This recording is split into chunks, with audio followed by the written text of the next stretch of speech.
Thomas mentioned, my name is Rob Coons. I'm a co-founder and CEO of Scout Military. We make it easy for military families to find and redeem military discounts. I'll just briefly go through what Scout is, and then I'll go through about 6 to 7 points on pitfalls and best practices and things like that in starting a digital company with a focus on apps. A lot of the stuff we'll focus on is an app right for your idea. Of everybody here, who has an idea for a business, is looking to get into entrepreneurship, has worked with startups before, just by a show of hands? Anybody interested in the digital space? Anybody, another show of hands, anybody currently working on an app or looking in the near term of building a business model around a mobile application? All right, we got a couple, awesome. So Scout started a mobile app to solve this problem because we recognized there were hundreds of thousands of military discounts in the world, and they apply to nearly 20% of the population. But military discounts, as you guys all know, are not like senior discounts, where when you're of a certain age you get them and there's no other issues that could come up. With military discounts, over 80% are found by asking at the register. The overwhelming majority of military discounts are not promoted. So number one, you're asking someone to come up and cause a scene every single time they shop if they want to get the value that they're eligible for. And then also, even if there is a military discount, like we said, it's not like retirees or something like that. It could still vary by what your status is, what day of the week it is, what type of ID you have, what type of discharge you had, all this, where there's enough confusion that after a while, unless you're active duty, you just stop asking. And that results in, with this many million people, we're talking billions of transactions every year that are eligible for a discount that don't get one. And there's also thousands and thousands of stores that want to connect with you guys and just say thanks, and they're unable to do so because they can't spend the marketing dollars or do whatever they need to do to effectively promote their military appreciation program. So we solve that by offering the most comprehensive database of military discounts ever compiled anywhere.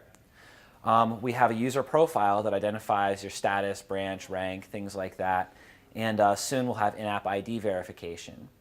There's also military offers, and then we tie them all together with in-store alerts so that when the final app is ready, you'll receive a push notification on your phone every single time you are in or around a store with an eligible military discount. So no more awkwardly asking at the register, no more not knowing what type of ID you need, anything like that. We take care of it all for you and then remind you in store. So we chose to be a mobile app as we're looking at what we're doing. Really, the core set of what we're doing is a database. So why do we choose to become a mobile app? So for us, we wanted to make sure that an app is the right solution for the problem we're solving. Because ultimately, what we really are doing is we're not putting an app on your phone. We're identifying military discounts. And that requires geographical awareness. It requires knowledge of your user profile to know like who you are, where you are. The ability to personalize messages so that you and your spouse might receive a different message, or a retired Army person might receive a different message than a current active duty person. These are all contextual updates that require device-specific information and things that are all housed on your phone and make a much better experience.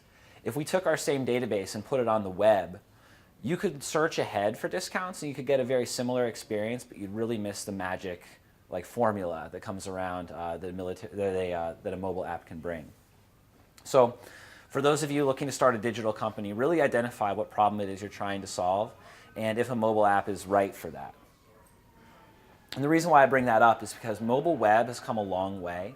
There's a lot of things like that you can do on your Chrome browser, Chrome notifications, what they call progressive apps, or ones that are essentially disposable web apps.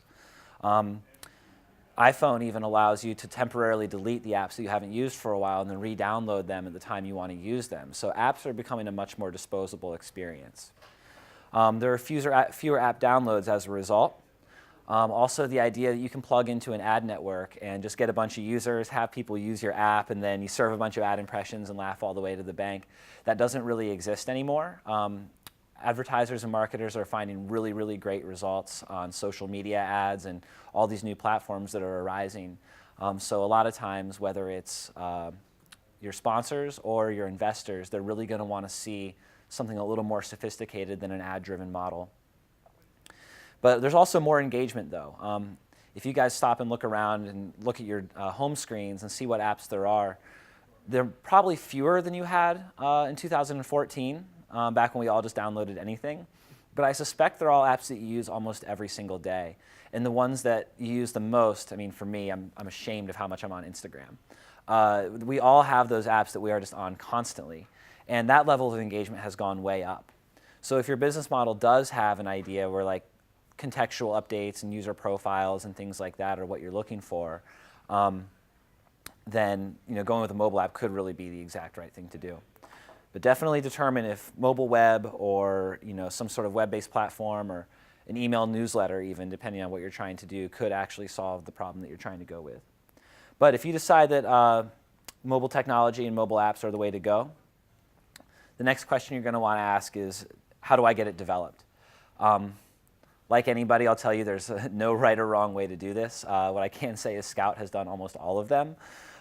You can bring people in-house. You can hire contractors to do stuff. You can bring in inexperienced people at a lower rate, or you can pay experienced people a high rate.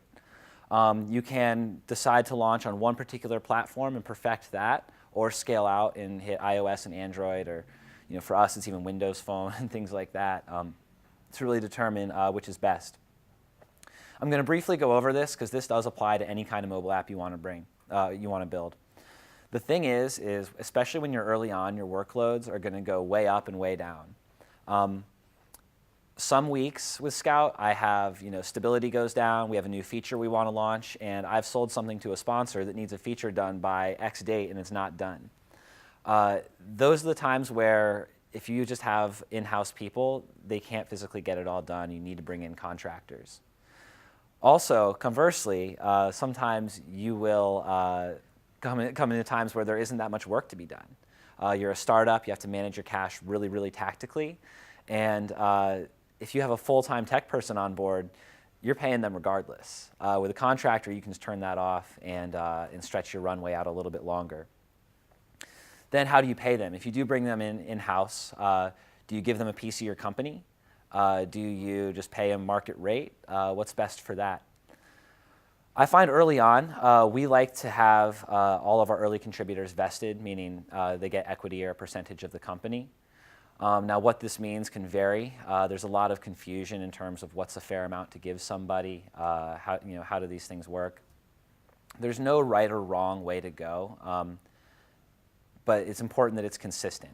So for Scout, like when we bring on a new developer, typically what we do is, we don't pay market rate because we're a startup.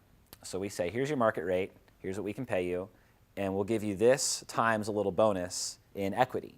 So therefore, we're making up the difference in pay in giving them a percentage of the company. This also means that they have skin in the game, and they're on board as like a co-founder instead of just another employee who's going to check in and check out, and be just as concerned about what's on Netflix that night versus making a company that can help millions of people. So that's our angle on it. A lot of people have different ways to say. I have heard stories about vesting people too quickly.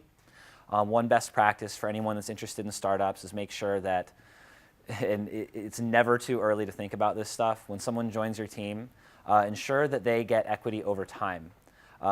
You may be best friends when you start the business, but you never know what's going to happen. And when you say, yeah, sure, here's 20%, if you just give that to them right away, it causes a lot of problems down the road.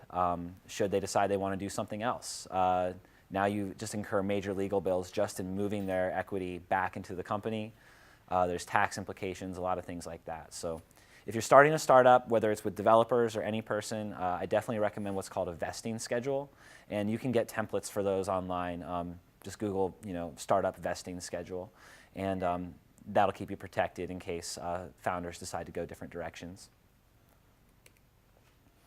All right, so next you want to decide, okay, we've decided we want to build an app. We decide we want to use domestic contractors to build a proof of concept. So what's next? You want to determine how you're going to make money. That's probably the number one question I'm asked from investors is, all right, you've got this mobile database, how do you make money? If you look around, you've got Facebook and Instagram, they do traditional advertising models. You have Amazon, Spring.com, people like that sell you products through their app. Then you've got subscriptions, so like an app that'll charge you a couple bucks a month, like my to-do list app charges me like $10 a year or something like that. And that's a subscription-based model to where they don't have to sell advertising, but they know that you value them on a recurring basis. You can also sell data, which is a really, really nebulous term. I'm not going to go too much into it because it can mean a million things, and there are a lot of startups that their goal is just accumulate data, monetize later, and there's not really much of a concrete plan in between. One example, though, just to make sense of this, is, for instance, if the Department of Defense launches a national mobile app for MWR, if they were to house military discounts in it, it would make a lot of sense for them to pay us a licensing fee to use our database in their app. So that's one example of what data sales means, because it can sound sort of like a fluffy word, but someone paying for access to our database, that would be like a database sale. And then also, sometimes apps aren't really there to make money. We were talking beforehand, like, I use Google Calendar. That's a highly developed mobile app that has no monetization strategy other than to keep me in Google's ecosystem, so they give it to me for free. Theoretically, if Scout were to be acquired by like a major military bank or something like that, Scout would probably be in the same boat, where we'd be given away for free and not monetized, but we'd be used as a free service to bring users to the parent company. Also, it's important to think about how long it will take you to be profitable. For a lot of consumer-facing apps, it might be a year or two before you're actually cash flow positive, and that means you need good investors and people that know it's going to take a couple of years to get there, or else you're going to, every 6 months, hit interesting roadblocks in fundraising. Here's an example of Scout's revenue model. So we've got it divided into start, growth, and maturity. So at the very beginning, businesses can subscribe. The Department of Defense can buy data from us. We have advertising in the app. Once we get a little bit bigger, we can start doing commissionable sales through the app. So we can add some features where people can use Apple Pay to buy an in-store voucher or a pair of shoes or whatever it might be right through the app. And then once we get really big, we can do data sales and then user subscriptions in terms of like a Scout Pro or like a premium version of Scout that users can pay for exclusive access to premium deals. So that's what we're doing. But the important thing to note here is that we have this divided into tiers of start, growth, and maturity. We're not trying to do it all at once. These are tiered in terms of simplicity. So the easiest ones are the ones we're launching with, and then as we grow our audience, we can do more sophisticated things. We did run into an issue where we tried to launch a marketplace too soon, and this is one of the battle scars that we bear. We launched a marketplace with about 15,000 users or so. The numbers were great. Click-throughs, people were buying stuff, it was awesome. The percentage of people buying products that we presented to them was double or triple industry average. But we were so small that we would run a successful campaign that would make like $500. And we had a team of like 7 people. So on unit economics, it was awesome, but our audience was too small, so we had to grow before that was useful. Think about that when you're like planning out your pilot programs or your launch programs, because you could have something that is successful that proves your model that isn't profitable at all. And you have to grow until it becomes profitable. This is a big thing I stand by, is lead with product. As a startup person, I would say people ask me questions about things they see on the show Silicon Valley a lot more than they ask me about what language we use to code the app in. All the fancy startup articles you read on TechCrunch and things like that about people's crazy offices and launch parties and the complex vesting schedules they give their employees and how they do all these things, they're all built on really great products. It's easy to read about the sexy stuff that Airbnb and Uber are doing, well, less Uber anymore, but Airbnb and Lyft or something like that, because they have really great technology and millions of people use their service. So you have flexibility to do those kind of things. It's sort of like prioritizing the end zone dance over the football game. Like, you've really got to lead with product. So with Scout, what that meant for us was at first we tried to take over the whole country. We tried to have military discounts for every enterprise in every state. And what it resulted in was a mediocre experience for a lot of people. So we got a lot of downloads, a lot of organic downloads, and people could find the discounts at Home Depot and Lowe's and the big ones. But after you've used it for a little while, those are ones that you guys are all probably familiar with. So we decided to really double down and think, what's a product that I would want to use every single day? And we thought, okay, we're going to get every single military discount in Tacoma and Seattle and down at Joint Base Lewis McChord.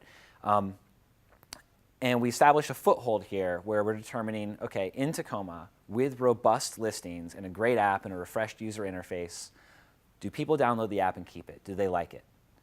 Then from there, with Tacoma, we can say, okay, we think we found something that retains users and people really like it. Now let's try it down in San Antonio. Let's replicate it there, and let's see if our recipe doesn't break between two places. Okay, we try that. Then we're like, okay, let's launch in 3 places to see if our organizational capacity can withstand the, launching in 3 markets at once. And that's our strategy. So we establish a foothold. We fight definable battles and not just try to take over the whole world and get 10 million downloads tomorrow. It's about, is our recipe valid? Does it work in multiple markets? And can our organization scale to multiple markets at once? We have to determine these things before we go out there. And in each of these areas, we've got users and customers. Like I'm going to beg of feedback from you guys after this presentation on the app, because the app needs to work for you guys in these definable, launchable markets. So that's my main thing. And like, if you're interested in a startup, the flexible schedule is great. You get to pick which 80 hours a week you work. Yes, you can wear your hoodie to the office, but like realistically though, you really need to be so obsessed with your product that it's all you think about. I work obscenely long days and I don't really think twice about it. I kind of enjoy it because I love building a product that helps people, and I love diving into the numbers and seeing which product tweaks affect retention and how people are engaging and all that. And if I had more hours in the day, I would spend that time doing that. But definitely recognize that the big exits, the fun offices and all these things come after you have a really, really great product. And if you're not super enthusiastic about your product, I'd slow down a little bit. So here's an example for us. We raised our seed round in October of last year. We received a Department of Defense memorandum that allowed us to promote on base, which was a pretty big deal. Sometimes it doesn't matter how much money you have. The bureaucracy of that stuff is pretty overwhelming, and we got that approved. We launched our beta app in February. Then we reached 50,000 organic downloads and over 100K in sales in June of last year. Then we launched our new app called Gettysburg. We name all of our app releases after major battles. And after I took over as CEO last year, and we definitely changed a lot of the definitions of the app. So we thought Gettysburg was a pretty fun, accurate description for the version 3 of the app. And now we're all the point release updates are going to be the battles as they moved on south down to victory. So that's how we did it. And then in May we're building up, so we're doing our Tacoma launch, ideally this month, with San Antonio and Washington, D.C. shortly thereafter. San Diego's on deck. And then ideally in May, we'll have a data set that's big enough that we can bring to some major investors up in the Seattle area and say, hey guys, we have a recipe for scale. We have this thing that's ready to go. And that's coming up in May. But note that we have it all broken down. Everything is 3 to 5 months apart. Everything is very measurable and definable. I know exactly what I want to see in the Tacoma launch. Like if we're below 18% retention, I'm not going to San Antonio. And these are the things that we're tracking. When we expand, I know exactly the kind of things I need to see, how many ad impressions users need to see, how many in-store discounts people need to be actually getting to consider this valuable. We've done different launches with all these different types of businesses. Sprint is our sponsor for the Seattle Tacoma campaign. We've done a really great pilot project with Dell Military out of Fort Stewart in Georgia with the beta app. Again, we were trying to get users to fill out a survey. They filled it out 5 times more than we thought they would, and we knew there was something of value there. Joanne Fabrics was an alpha partner. They actually offer a military discount because of Scout Military. We reached out to them, asked them if they offered one. They said no. We said, why not? And we got them to go live with a military discount and then did a pilot on how effective that was for their business. We're working with the Portland Trailblazers, and I just met this morning with the baseball team and soccer team here, the Rainiers and S2, and we're going to be working with them here as well. And then Dick's Sporting Goods also was a sponsor down in Fort Stewart. But the important point here is that each one of these pilot programs was in a select defined geography with a specific outcome and goal, with a definable target audience, and we measured it. And things that you can use to measure, these are some KPIs that I pulled out. KPI stands for Key Performance Indicator. It's just it's a industry buzzword, but it's what you use to measure success. And I use these ones, but you could probably find a list of 30 that you could use. It depends completely on whether you're selling to businesses, to end users, whether you're doing an advertising model, a sales model, whatever that is. But there's monthly active users. For us, we define that as logging in twice and searching for a discount and being near a store with it. So you're actually using the app is how we track it. Then there's engagement and event tracking. So you can call that click-throughs on ads. You can call that, like for us, if you validate a discount. So in Scout in-store, you can hit a green checkbox that says, yep, this discount worked. What that also tells me is that you made a purchase and that you got the military discount there. So that's like holy grail for us, to know that you're actually using the app to get discounts. Churn/retention, that means how many users come in, how many users go out every month. Are you growing or are you shrinking? That goes into this thing called the K1 coefficient or virality, where you look at how many people are sharing. Of those shares, how many downloads are you getting? And does this thing have the potential to really spread virally if the product is ready? Then there's old revenue. We've got that defined by users, so we try to define like how much money do we make per user per month? How many ads are we serving per user per month? And then customer acquisition cost. If I run $100 worth of ads, how many users am I getting? And that's how we track. But there's way, way more. Again, if you just Google startup KPI list or something like that, you can find a couple dozen different ways to define success within a startup. Here's an example of what we did. This is just real quick and dirty, but it's just our Dell campaign.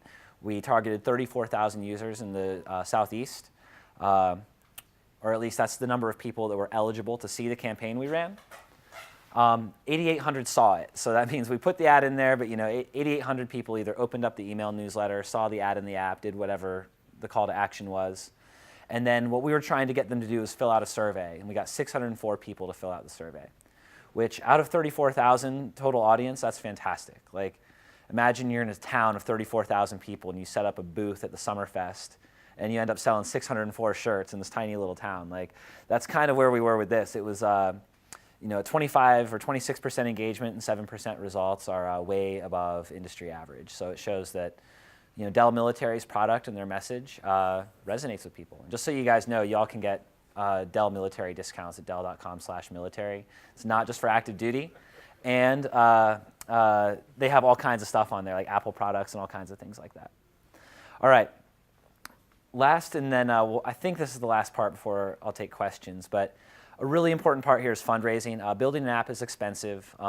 Numbers can vary, but if you just go to a development shop in Seattle and say, I need a developer, they're going to cost you about $120 to $150 an hour. So that means, when you look at a really simple app, changing the color of a button from red to blue might cost a couple $1,000s.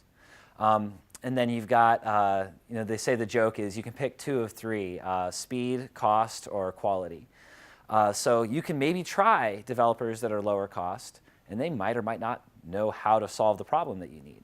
Or you can get, we have some senior developers that work for us. These are guys that could charge $120, but they're friends. However, they're also moonlighting. So that means they do great work, and they're really good at what they do, and they're inexpensive, but it could take me 3 weeks to get results from them. So definitely know that building an app is very expensive. So unless you've got immediate monetization, fundraising does need to be part of your strategy. And the main thing I can say is the idea doesn't really matter that much. It's really about traction. When you talk to an investor, Scout Military is such an obvious idea that's going to help a lot of people. No one's ever questioned that. I've never had an investor say good idea and really pat me on the back for that because they don't really care. They need to know that you can actually do what you say you're going to do. So when we raised funds last year, it wasn't about how big this could get and how great it could be. It was the fact that we had 37,000 organic downloads. It was that we had done campaigns with Sprint and Dell and all these other ones, and we had worked for $800 a month, the whole team, for like 8 months. We had all shown that we weren't going anywhere. This product worked in the areas where we tested it, and the team had the grit to make it happen. And that was how we raised. It had nothing to do with the flashy presentation. In fact, this deck is actually more done up than my investor pitch deck. My investor pitch deck is black and white with bold font with a lot of numbers and very little text. So there's a lot of these things about ideas, like, if you come up with this idea to make self-driving cars, fly over bridges, or, whatever it could be, the idea really doesn't matter very much. It's if you can show you have the grit to win a couple battles before you go to the investor and say, look, what I just did there, I want to do here. And if you can build that, that's a much, much more compelling fundraising pitch than coming to somebody with an idea. Likewise, getting team members on board. When I'm trying to hire people, if I say, hey, I've got this startup with an idea, a senior developer is going to say, take a hike. Amazon pays me like 300 grand a year. Like, I'm not going to leave my job for that. If I come to somebody and say, my app has 57,000 downloads. We're about to scale nationally. The things that you build in this app are going to go live next week. You're going to get real-time feedback from users. It's going to be awesome. Then you can bring on good developers. But it's all about being in action first and not sitting where you're comfortable and ideating. But you've really got to go out and be uncomfortable. Internally at Scout, we call it leaving the cave. When we raised money, we say that like we killed this giant deer and we're in this cave and we're all eating on this deer. We would build the app and then we need to go out and forage later. And it's always comfortable to sit there, with our investment that we got and try to live off of that. But ultimately, we know we need to leave the cave and go out and forage. And it's kind of the same thing with getting started. When you say, hey, come join my team, it's a way more compelling prospect than saying like, hey, I've got this idea. Do you want to take a risk with me? It's a whole different angle. And then last, just listen to your users and customers. I think I put this on from the other one too, but user feedback, customer testimonials, and things like that go way further in fundraising than you telling somebody how great you are and how great your background is. They're going to look that up, but if I have a room full of veterans saying like, this app is great, I'm going to use it, I'm going to tell my friends and family about it, and an investor sees that, that's way more compelling than me telling him how much money I can make him or something like that. Real market feedback is key there. Yeah, so overall, define your problem and how you plan to solve it. Decide the best means to solve it, and that is an app right for this? The main thing is do you need user information, context information? Is the way of interacting better? Like Instagram on a website would stink. It has to be in a touch device like that. I wouldn't, I don't do Pinterest, I guess, but I don't go to a web browser and sit down and engage in that experience. Decide, is your user interface, is your user experience best optimized for an app? And it may not be. Anybody here familiar with The Hustle? It's a email newsletter that goes out daily. It's for business. And I highly recommend it to anybody here. It's just called The Hustle, and it's hilarious. It takes like 5 minutes to read every day, and it's like the only news I read. But these guys are killing it. They have like 3 million subscribers, and it's just an email newsletter. They didn't reinvent the wheel. They didn't build an app. They just did a newsletter. Likewise, you can do a lot on the mobile web. There's a lot of flexibility there. But say we decide that context is important. You do want to build an app. Make a plan on how you'll develop it. Determine internally if you're going to own the technology or whether you're going to have it contracted out. With Scout, our database is key. As far as who builds the UI and user experience, I'm comfortable contracting. But if I were building something proprietary, an Uber, a Lyft, something like that, you got to hire the developers in-house. Determine measurable pilot program and set KPIs. Again, even though your idea may want to take over the world, you have to take over the town first. And determine what your first battle is going to be, how you determine success for that battle, and then how you're going to get there. Last, plan your revenue and user acquisition strategy. You're going to have to explain that over and over again to investors. Is it going to be ad-driven? Are you going to charge people to use the app? Are you going to sell products and take a revenue share? Are you going to sell subscriptions? Are you going to acquire so much valuable data that you're going to turn around and sell it to Chase or whatever? However that is, know what it's going to be beforehand. Don't get too married to it because your users might tell you something different and you might have to pivot and change. But definitely have an idea of how you're going to make money beforehand, because you also have to have the tough conversation with yourself of, if I reach what I determine success to be, is this actually profitable? Because sometimes you can think like, if I get 1 million users, all right, well, how many ads do I need to serve them for me to be profitable? How many users do I need? How many of my 1 million users, how many products do I need to sell to them for this to be profitable? And you got to do reverse engineer the math and determine if this is right and if it's going to be profitable at a successful scale. And then last, build, iterate, improve. Get it done, listen to people, make iterative improvements, and then just keep on moving up the steps. So that's been kind of my my description of the Scout journey and what I've learned about building mobile apps. I do a lot of startup talks and a lot of things like that, and my main feedback is just like focus on that product, get moving first, and Silicon Valley is really entertaining on TV, and it is freakishly accurate to the investor process, but in order to get to those fun parts, you really have to have a solid foundation of a good product to build on. So that's it. All right, thank you. Q&A. I have a question for you. I'm kind of glad that you kind of chatted about it's not as pretty as everybody thinks it is. A lot of these students out here, they have they romanticize about going up north and building an app and not taking over the family business and in the dish digging business because it's not sexy enough. But on the other hand, the dirty business is where the money is.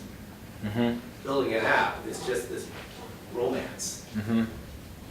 My question to you is, what kind of mindset do you have to go in to build this app and not get paid for a long time? Yeah. Sometimes I try to pick the right adjective for that because what I first come through is crazy, but then I have to sleep at night. So I try to pick different adjectives for that. Persistent is a good one. Overall, the mindset of getting something like this off the ground, unless you have significant family wealth or an investor who believes in you from before like the idea stage, there's going to be a lot of uncertainty. You have to be extremely comfortable with it.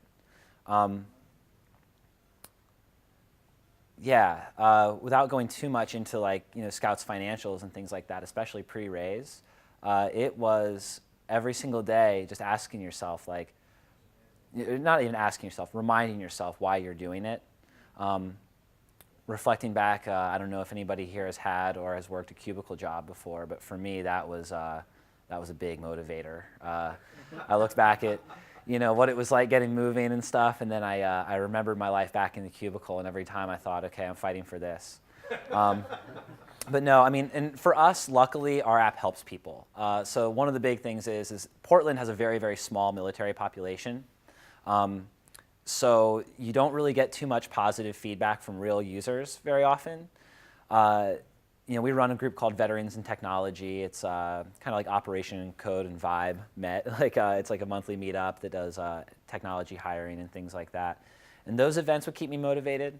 But a lot of times the trips up here, going onto the base and seeing people genuinely enthused for the product and knowing that I'm not crazy, that when this thing is built and done in the right way, this is going to help millions of people, that's also a big part too.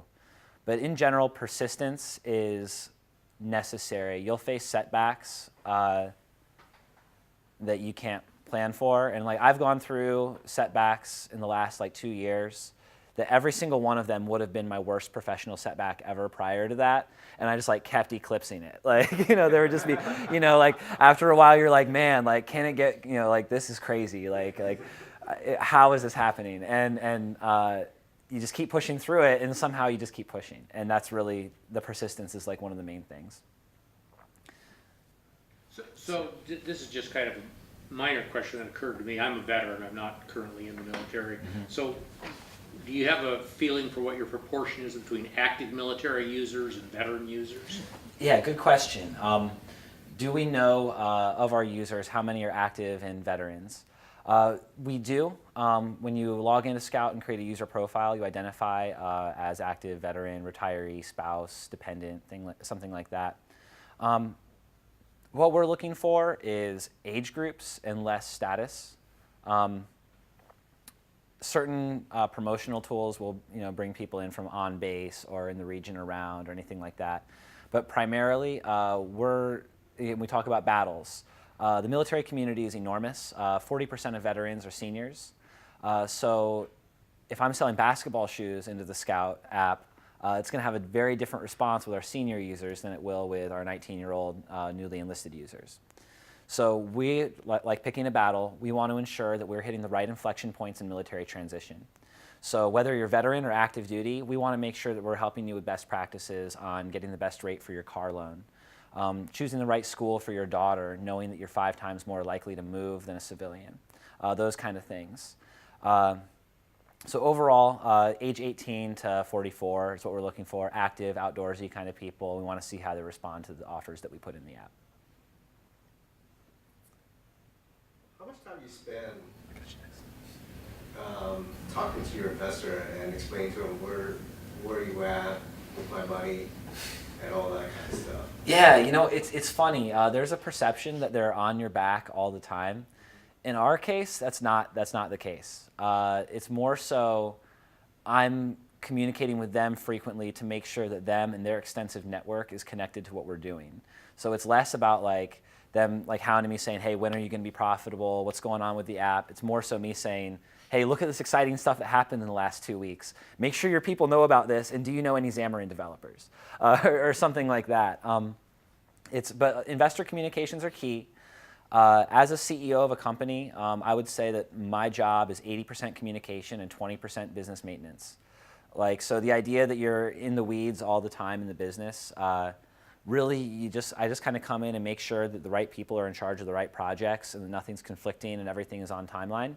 But other than that, investor communications, emails, when you're a small company, salespeople are not as effective as a founder. So I handle a lot of our sponsor communications because Sprint doesn't want to talk to my account executive, they want to talk to me. Our nonprofit partners, same thing. We want to work with USO, we want to work with Bunker Labs, Operation Code, these folks. And if I send, someone who's young and inexperienced to go talk to them, it's not going to have the same effect as if I show up to their door myself. I travel a lot. If I can get to Denver and back round trip for $100, I'm going to do that meeting in person, just for those kind of things. So communication is the overwhelming majority of my job, but I don't view it as detracting from managing the business. I view it as essential to managing the business. What was your question, man?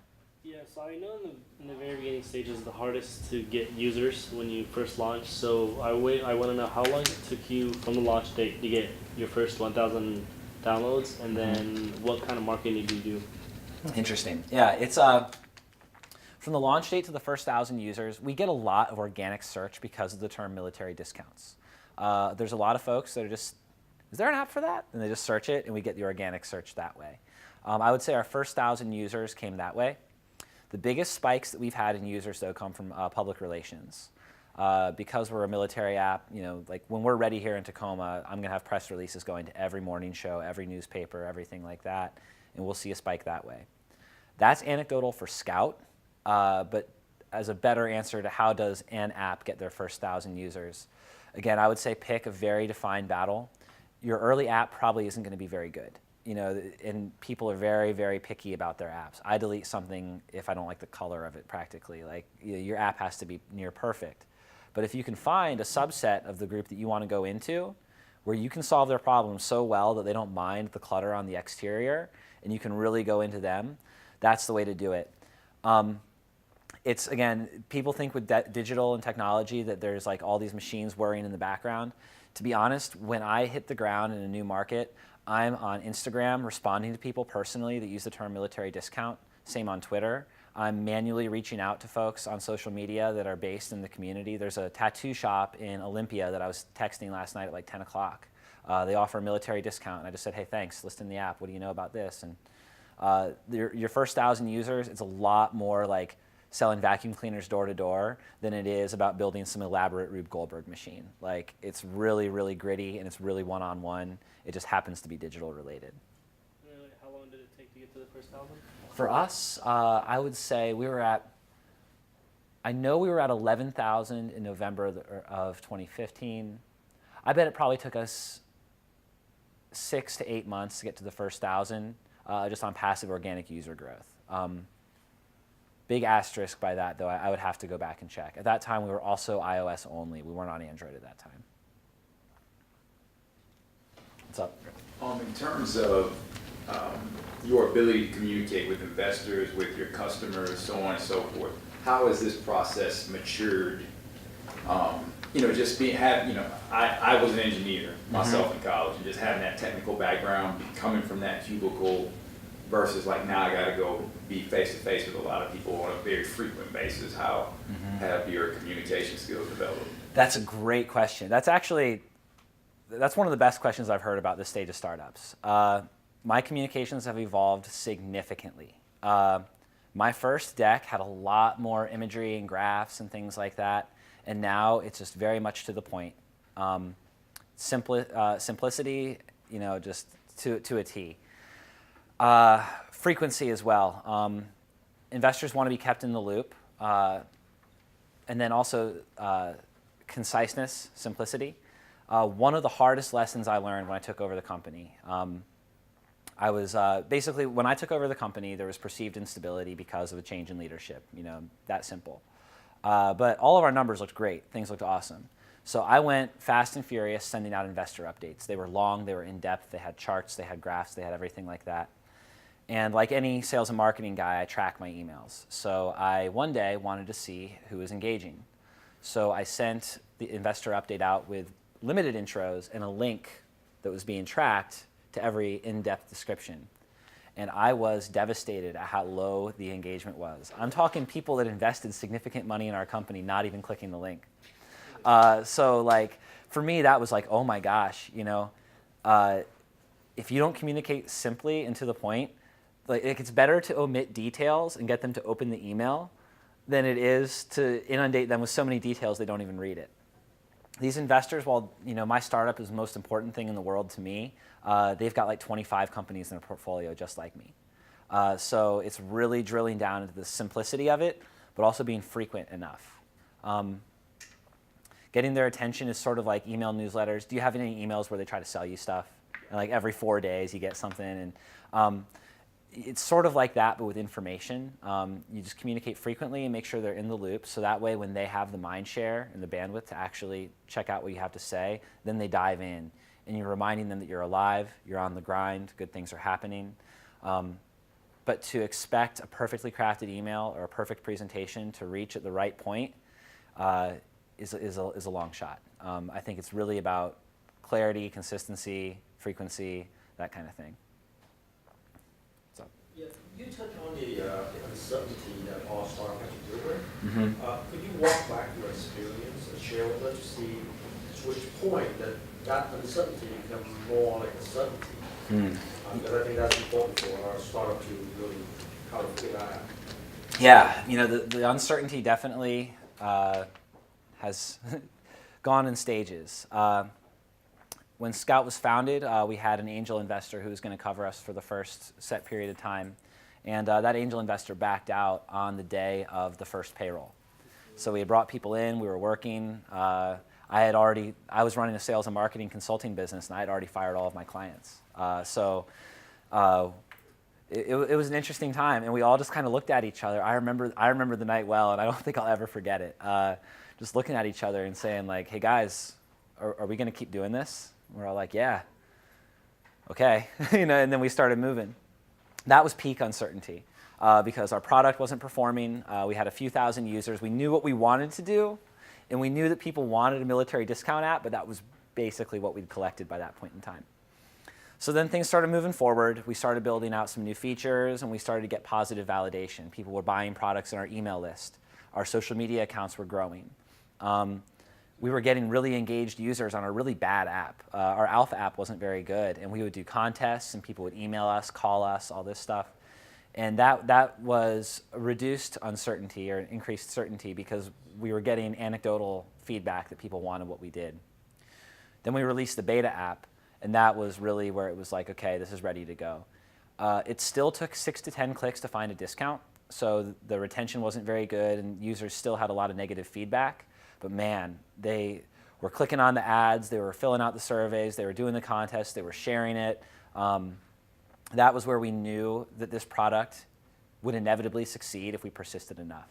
And that was where it stopped, the setbacks stopped hurting.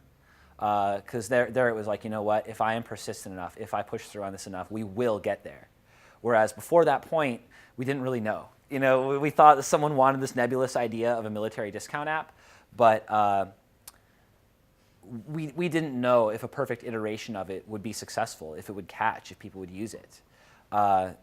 And then once we launched the beta app, for me, that was it, where it was just like, as long as I don't tap out, I'm going to win on this. And it might take years longer than I want. There might be more setbacks ahead. But that was where I knew that if I kept pushing with this military discount app, it would work. How much money have been put in the app so far?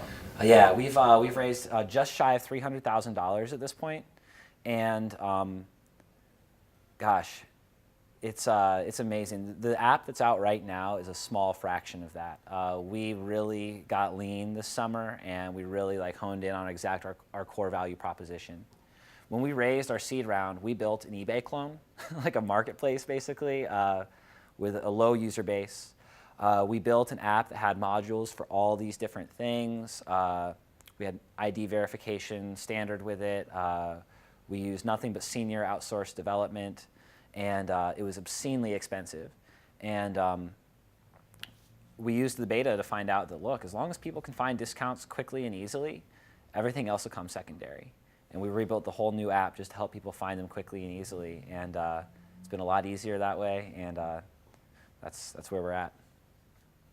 But in general, know that building an app, even one that ours is an open beta, it's still of a quality that's getting there. And hundreds of thousands of dollars. It's unless you have friends that can code. Unless you can code, then you can do it yourself. But if you're paying people for it, it's very expensive. Why is Xamarin? It's cross-platform.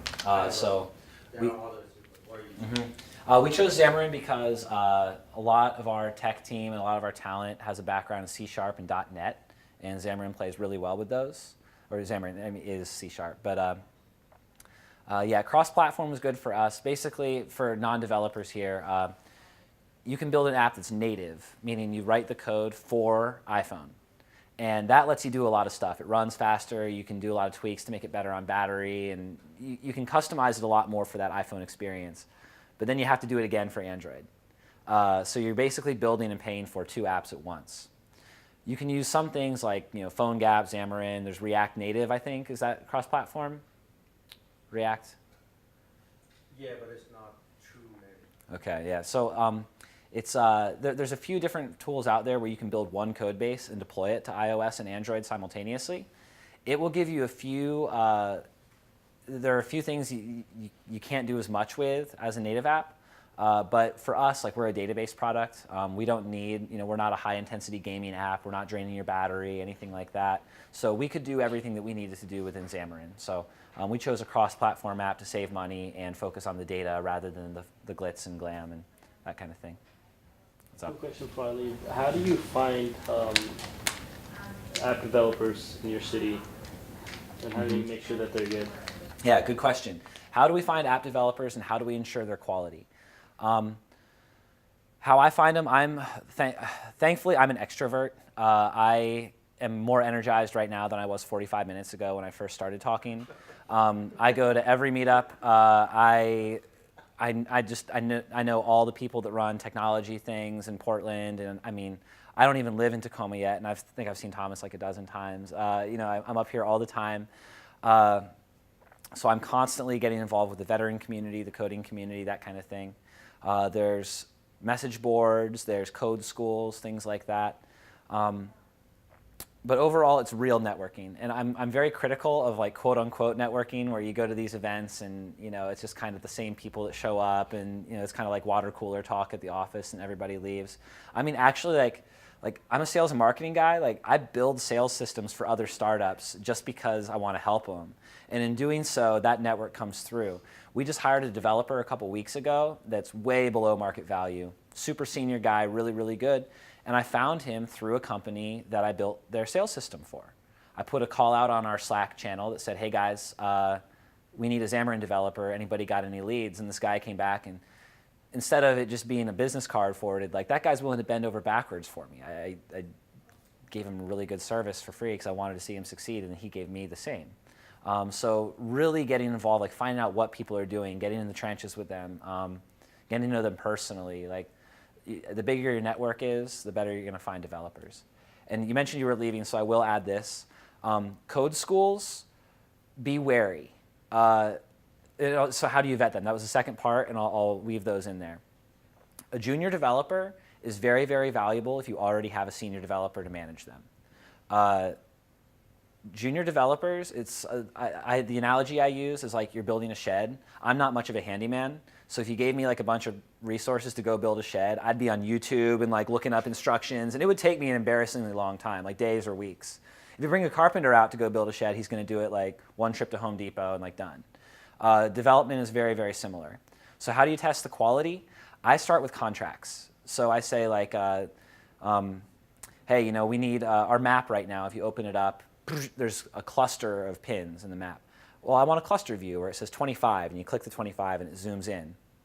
Very simple, manageable project that you can see how the person does on it. And if you like their work style, if you like the quality of code they write, that kind of thing, then you can invite them on for a bigger project or bring them onto your team full time. But definitely don't vest right away, and definitely don't assign mission critical technology to contractors you haven't tested yet.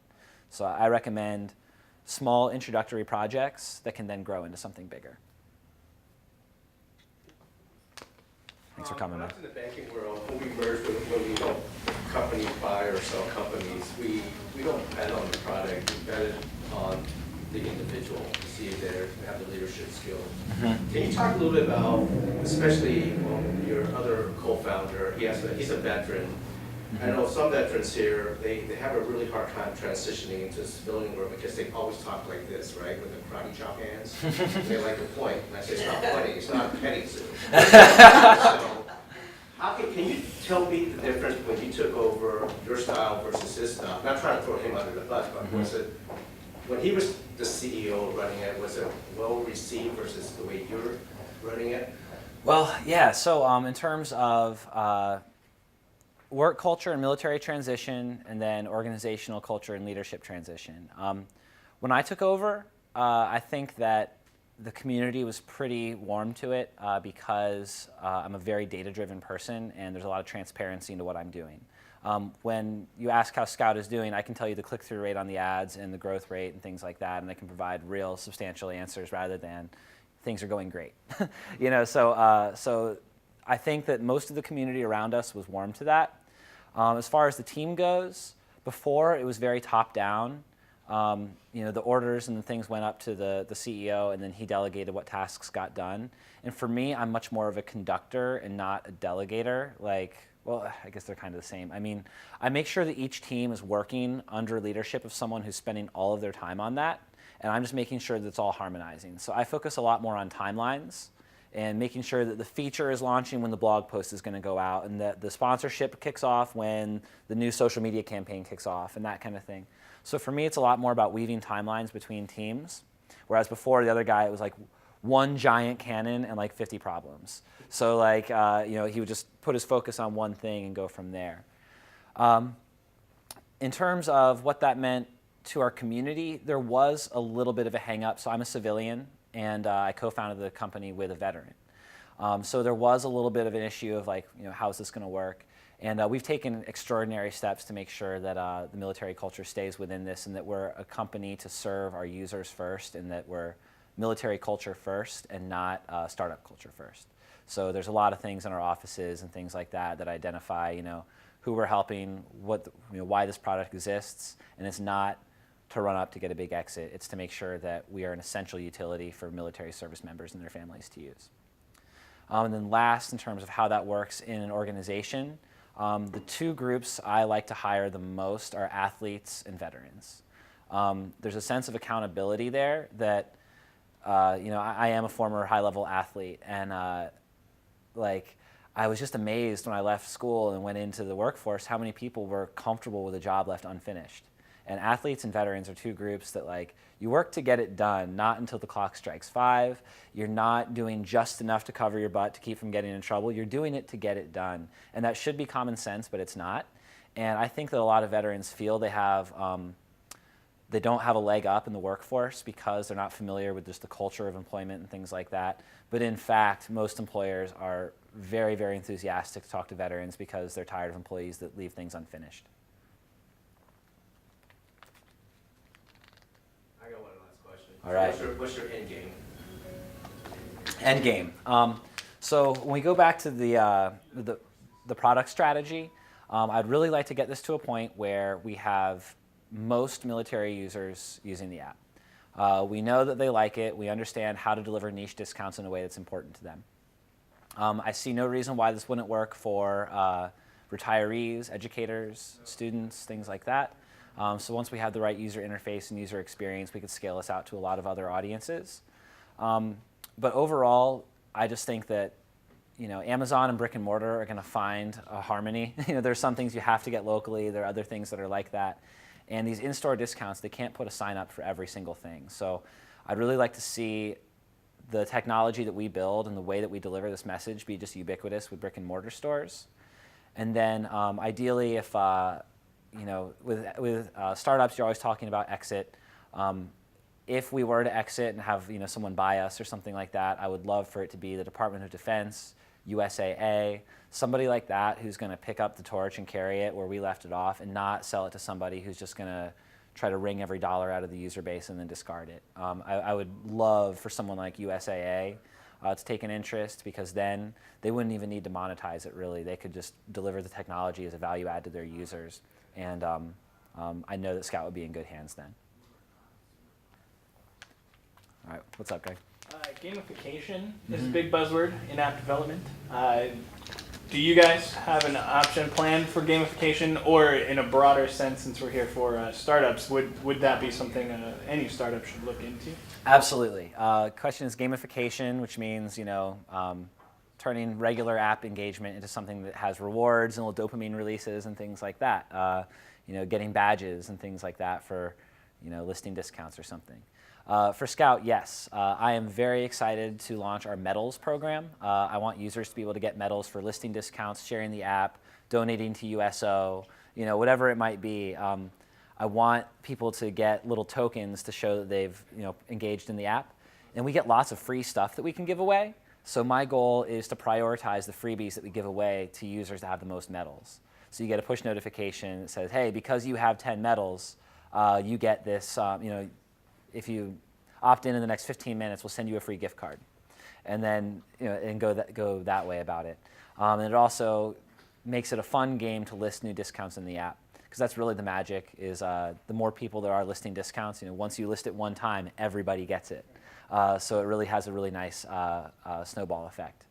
Overall gamification, I would fold that into user interface and user experience planning. When you use a regular app, Instagram is a great example, but most top-level apps, even like Yelp, have a similar experience.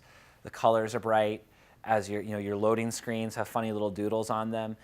Every little spot is nuanced to give you a little dopamine release, like a little fun, oh, that was cool, frequently throughout the app experience. So whether you're doing it explicitly with a game, like giving people coins for something, or whether you're making your loading menu have a guy dancing on it, whatever that is, those little tiny moments are what get you to be an app that maintains mind share. Because if you just deliver core data, people are ultimately going to delete you once they stop being delighted with what you're doing. Any more questions? Well, thank you, sir. All right. Appreciate it. Thank you. Oh, nice. So